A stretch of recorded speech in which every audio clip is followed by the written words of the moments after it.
When you try to teach them to play powernomics, they reject it because they're determined to play strugglenomics. When you tell them that there are opportunities out here for anybody who wants them, they reject that because they want to believe that there are no opportunities. Because if you think about it like this, imagine if there's gold in the backyard and you are convinced that there is no gold, right? You are totally convinced. Somebody told you, man, don't go back there. Ain't no gold back there. You stupid if you're digging around. Well, what are you gonna do? You're gonna be like, oh well, shoot, yeah, you know what? It's cold outside anyway. I'm gonna go inside because I don't want to be out here shoveling and ain't no gold anyway. So you're gonna go inside. You're gonna get comfortable, under a blanket and be watching TV, right? Chilling, maybe smoking some weed and eating some Fritos or whatever you want to do. And then what if somebody comes out and says, well, you know that there is gold back there, right? You're gonna be like, no, there's not. So and so told me there's no gold in the backyard. And they're gonna be like, no, no, no. Actually, I went back there and I got gold. Look, let me look at this. And, you're gonna be like, man, you didn't get that gold in the backyard. Yeah, somebody gave you that. And they'll say, I'm like, no, no, no. Here's video showing me digging for gold, and I'm in your yard, and I dug for the gold and I found it, and so there's gold back there. And I can't, where the spot where I dug, that's my spot. I've already got all the gold that's right there, but there's other spots that have gold in the backyard. Well, the problem that you have at that point is that your hopelessness, your lack of belief that there's gold in the backyard has opened the door for laziness. So you're comfortable now. You like the idea that you can sit in there, you sit on the couch watching TV, smoking weed, and eating Cheetos because you really believe that there's no gold in the backyard. So now I've totally disrupted your paradigm. I've also told you that, well, now you know what? The reason you don't have anything, it ain't their fault anymore. It's your fault. Because I just showed you there's gold back there and you can go dig for it if you want, but it's going to take some work. But you don't want to do any work because your hopelessness has given you an excuse for laziness. Your hopelessness has given you the ability to take the money you would have spent on shovels and spend that money on more weed and more Cheetos.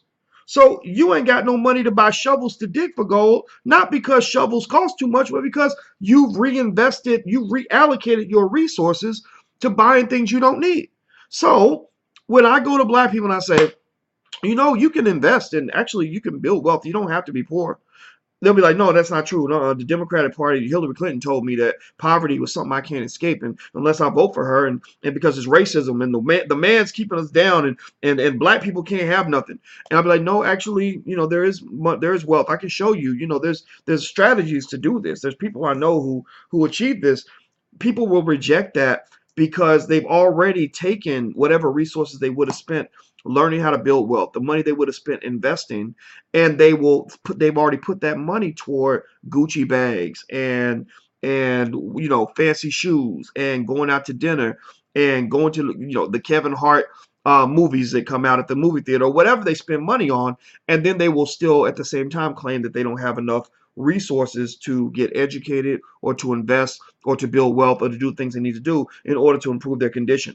And so effectively, um, a lot of times you'll find situations where someone will really get mad at someone like me, and I'll be like, why are they mad at me right now? Because I'm trying to bring hope to the community. I'm trying to say there's gold in the backyard. I think I know where we can dig for it. Let's go all dig together. Well, the reason is because hopelessness gives you an excuse for laziness. Sometimes if you've written the story in advance that predetermines that you're supposed to be the victim, then you get comfortable in that spot. And when somebody disrupts that, that means, well, oh, shit, now I got to do work. Now I got to go back here and I got to dig. When I was sitting here feeling sorry for myself, I was comfortable in my self-pity. Now you're telling me that I actually have empowerment and I resent you for that. So literally, and I'm not making fun of people. I'm not dissing anybody. I'm just telling you that's what I would refer to as a poverty mindset, where literally somebody could show you that there's gold in the backyard, show you exactly how to dig for it, and they will say, look, all you got to do is go buy a shovel. Just go out and buy your own shovel. And they'll say, shovels cost too much. I can't afford a shovel. But yet they have $100 worth of Fritos and weed in front of them and whatever else that they spent their money on. They're the pair of sneakers. And so it's not so much that they can't afford a shovel, it's because they've already reallocated their resources to things that don't matter. So a lot of black people, unfortunately, many of us, like I'll have people come to me all the time and they'll say, "Oh, Dr. Boyce, I'd love to come to one of your events, man, but sometimes your events cost like $30, $40, and a lot of black people can't afford $30, $40."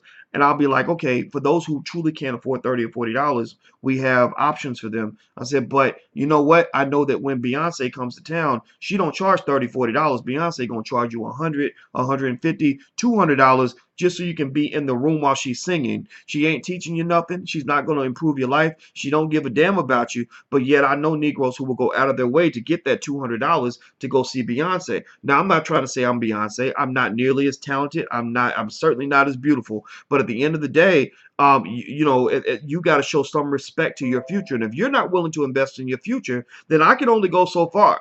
I can tell you where the gold is buried. I will use my PhD to show you how to dig for the gold, to show you where it is and how to dig for it. But damn it, at some point, I'm going to say, you know what? You need to buy your own shovel. Or if we're going to get a shovel, I'll pay half, you pay half. Everybody knows every class that we teach in the Black Business School costs nothing compared to the $50,000 a year that my students spent going to Syracuse University when I was teaching them. So if if our class is $100 a month and you can't even see that value or whatever the cost is, then that's okay. I'm not going to get mad at you, but understand there is a point where I will have to say to you that a lot of what you're dealing with is not the man oppressing you anymore. It's you colluding with the man, you partnering with the man to oppress yourself. So so again, this is not me telling you to come and join what we're doing or be a part of any program we have in the Black Business School or anything. It's just me saying that this is my logic. I can only do so much.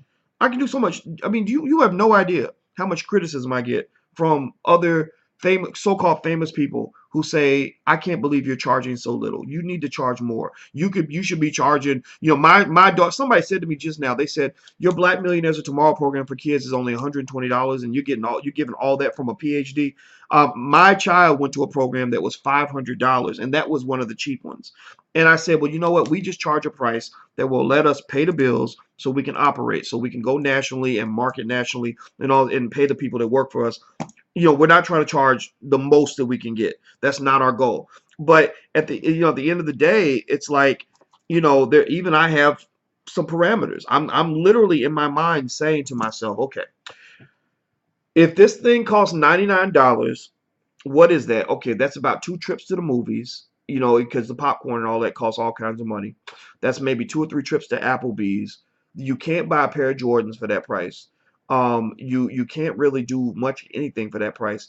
But the knowledge and the interaction is something that changes you for life. Anybody who's educated knows that speaking to an educated person with a level of passion that shows that they know what they're talking about, that they're determined to help you learn, and that they care about you, that will transform you for life. And so, that's my thinking. My thinking is no, I'm not gonna get into this whole conversation where we somehow believe that anything that Black people are given must be free. I don't support that. I'm not trying to run a welfare office because you're not a welfare recipient. And I say that to my children. I say that to my daughters all the time. They call me, ask for money. I'm like, I'm not, I ain't giving you no money. I'm not a welfare office. You're not going to drain me, and I'm not going to disable you. So tell me what you're going to invest in yourself, and then I'll tell you where I can meet you halfway. And that's really the only way you can mobilize people. And so when you have that approach, you have some people that are okay with that, some people that are appreciative or whatever, and there's some people that are kind of resentful. And then when that happens, I say, well, my YouTube channel's free. You can go to my YouTube channel or whatever it is, right? So when you start your business, I think that I'm a believer that Black business owners have to negotiate with the Black consumer. So when you're selling your product to Black people, don't gouge them. Don't rip Black people off. I don't care if the white man's paying $300 for it. If Black people can only afford $199, then you might have to dip the price a little bit because we don't have the money that white people have. But don't you let that Negro come up in there and guilt trip you into giving everything away for free. Some of those people will be your own damn relatives. If you have a relative who starts a business, you should demand that you pay something close to full price. Maybe let them give you a discount if you're hard up for money or the product's priced too high or whatever it is, or or you think they can afford to do it. But don't you dare come in there and ask for the hookup, because you're killing their business when you do it, and they're not helping you when they're all giving you the hookup. You meet them halfway where you say, hey, cuz, I want your product, but it costs a little bit. It's a little bit out of my budget, but I want to support you. So can you give me a little discount? Work something out, friends and family. You do that, that's great. I mean, a lot of my relatives, I let them take my classes for a really good price, and everybody's happy, and they're happy because they're paying far less than what they pay at a university. So we just got to work together. It's negotiating, it's compromising. That's how you run black businesses. So anyway, I didn't even really plan on going into all that rant, but I just thought it was kind of an interesting thought to share. So I appreciate you guys listening to me when I talk about that. But anyway, I gotta go. I got a meeting in a minute. But if you want to sign up for any of our programs, we do have the new program on how to start a business.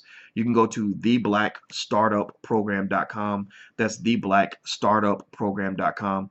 If you want to learn how to invest in the stock market, we have theblackstockmarketprogram.com. That's theblackstockmarketprogram.com. The approval ratings are very high. Everybody loves it.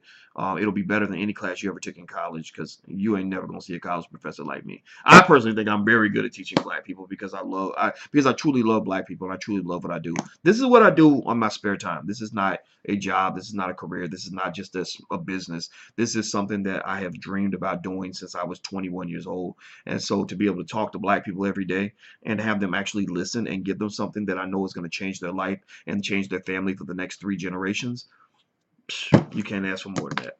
My life is perfect. I love it. I wouldn't trade with LeBron James. All right, guys, I'm out of here. Have a good day, and I love you, and I'll talk to you soon. Take care. Peace.